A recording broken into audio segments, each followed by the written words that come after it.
Mr. President, we're here today debating a clumsily assembled package, still a work in progress, that would rip away health care from 16 million American families to give tax breaks to millionaires, billionaires, and our largest corporations. Think about that for a moment. The Republicans have decided that the best avenue to generate revenue that they can then give in tax breaks to wealthy people is to eliminate health insurance coverage for 16 million Americans. That's going to have a dramatic impact on their lives. If you have ever been a young father with a baby with a serious medical problem and you had no health insurance, you'll never forget it as long as you live. I know, I've been there. The notion of losing your health insurance leaves you as vulnerable as possible in some of the most important moments of your life. And that they would consider this provision to eliminate health insurance coverage for 16 million families is unimaginable and cruel. Let's not act like there is a unified Republican front on this issue. Even some of my colleagues on the other side of the aisle don't want to be here at this moment, jamming this unpopular bill through this chamber under arbitrary deadlines. One of my colleagues took a look at tax breaks, and you're going to hear them say over and over again, well, the average family, if we don't act, the average family is going to have to pay more in taxes. There's a way around that. If we limit any tax breaks in this bill, in this effort, to people making $400,000 a year or less, $400,000 a year or less, it virtually eliminates 2/3 of the cost of this undertaking. And it means you don't have to take away the health insurance of 16 million families. So there are ways to do tax breaks which make sense. Count this Democrat in with the Republicans for helping working families who are struggling to get by, and a lot of them are, living paycheck to paycheck. And the notion that we would say to them, we're going to take away your health insurance, we're going to raise the cost of health insurance for you, is no answer to their problems. Behind closed doors, my Republican colleagues continue to be consumed with infighting, bickering over the bill's substance, and for good reason. We have a process here which is almost impossible to explain to an ordinary person of how we reach reconciliation. The parliamentarian's office, and she's sitting here, God bless you for what you've been through for the last several months, and all your staff, have to make decisions on a daily basis over and over again as to whether or not provisions of this bill are eligible under the law that governs the United States Senate. We're in the process of debating this on the Senate floor. I see our ranking member on the Budget Committee, Senate Budget Committee, the senator from Oregon. We're in the process of still appealing to the parliamentarian's office on provisions in the bill. This is truly a work in progress. I think what they do know is troubling, and it should be. This bill would be a disaster for hospitals. The Senate Republican bill, unfortunately, is going to endanger hospitals all over the United States. But if you happen to live in a small town, rural area, and I represent a lot of them in the state of Illinois, you're the most vulnerable. You are the target. When they cut back on Medicaid programs, these are the hospitals that will close their doors.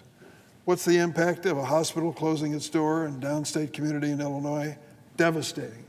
Hospitals are not only the center for emergency medical care, good doctors, nurses, and such, they are also a major economic force in small town America.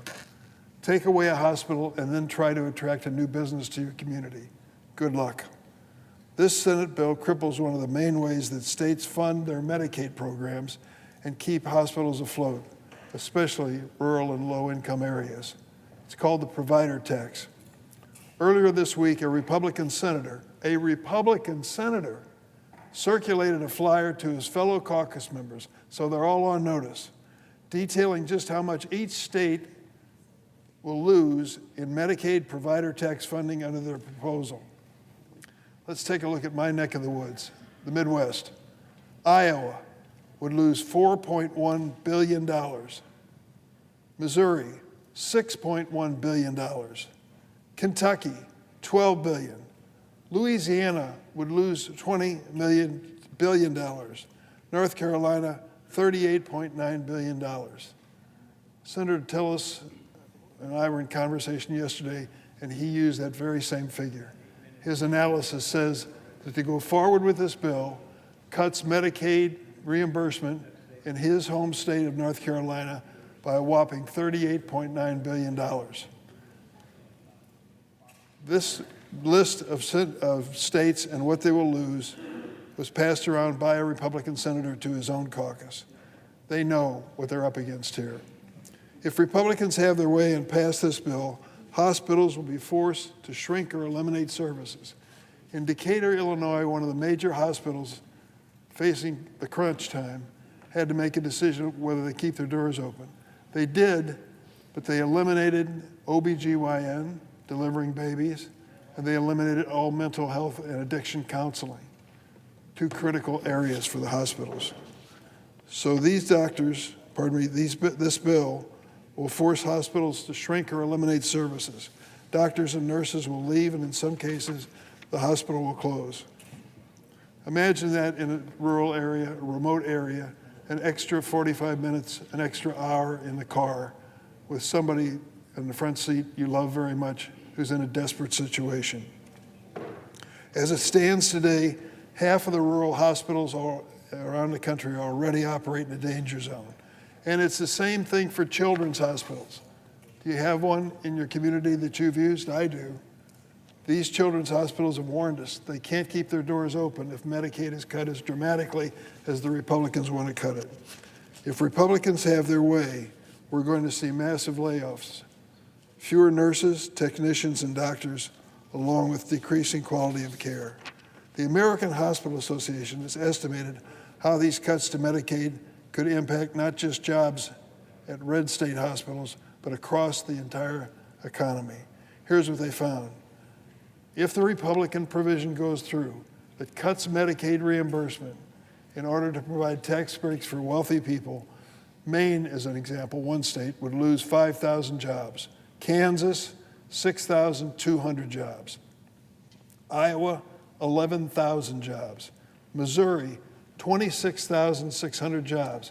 I've talked to the administrator of BJC in St. Louis, Missouri. The reason is it's not just a Missouri hospital. They have their facilities on the Illinois side of the river. In fact, 1/3 of their patients are from Illinois, and 1/3 of their patients overall use Medicaid to go to their hospital.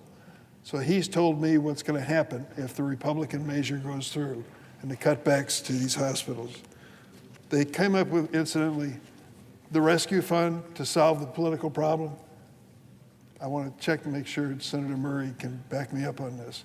Our overall cut in Medicaid now is at about $1 trillion. Correct.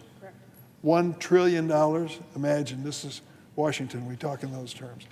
Cutting Medicaid nationwide $1 trillion. And the rescue plan for the small hospitals that are in danger, the ones I've talked about, $1 trillion cut. How big's the rescue plan?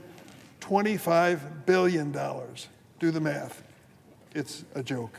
It is a joke. If Republican leaders think this is an adequate amount to alleviate pain all of our nation's rural hospitals are going to feel, then that's like trying to put out a forest fire with a garden hose. This simply won't work. I want to conclude by saying this. We passed the Affordable Care Act 15 years ago. Of all the things that I've worked on in Congress, I think it had more positive impact to help the families across America than anything.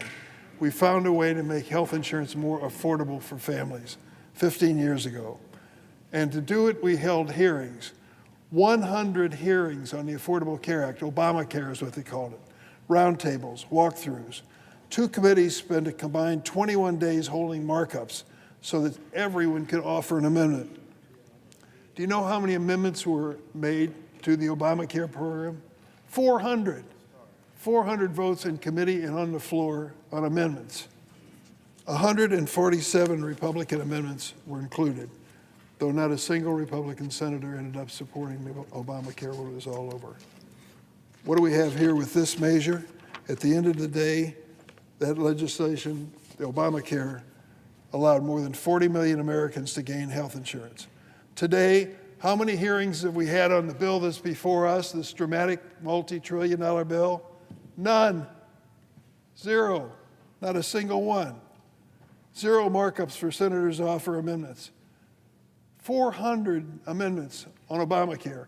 None on this one until it comes to the floor today. Zero bipartisan input. Our friends on the Republican side have said basically, it's a big deal. Take it or leave it. Should this bill become law, do you know what we'll done?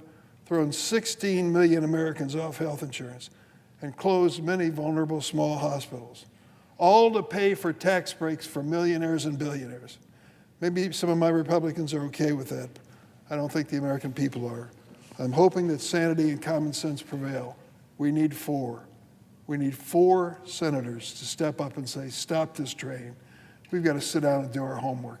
We cannot expose the American families and the American economy to do this in the name of preserving tax breaks for the wealthiest people. Elon Musk seems to be doing okay in life, right? The wealthiest man in the world. Do you know what the tax break is for Elon Musk on the bill that's before us on the floor? $346,000, a lot of money. To him, he won't even notice it. Giving him a tax break, he won't notice, and taking away health insurance from families who will be devastated, 16 million around the country. It's an important choice, and it's one we should make the right one. I yield the floor.